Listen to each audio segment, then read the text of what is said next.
ምናልባት ማን ያውቃል እግዚአብሔር እኛ ፈተናዎቻችንን ያበዛብን በደንብ እንንጠራው ፈልጎ ይሆን? በአፋችን ሳይሆን በልባችን አሰምተን እንድንጮህ ፈልጎ ይሆን? በጆሮአችን ሳይሆን በውስጣዊ ህሊናችን ልባችንን ከፍተን እንድናደምጠው ፈልጎ ይሆን?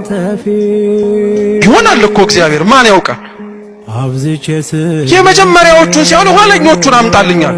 መክፈል ሲጀምር አጉረመረሙ እንዳልኳችሁ። ታዲያ ጌታ ምን አላቸው?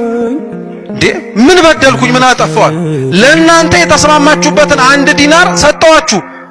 እነሱንም ደግሞ በገቡበት ጊዜ ላይ 1 ዲናር ሰጠው። መቻ ጎደልኩባቸዋል? እውነት ነው።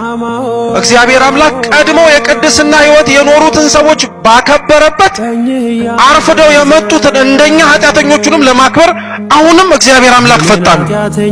አሁንም ሊሰጥ ምንም እጁን አይሰስትም።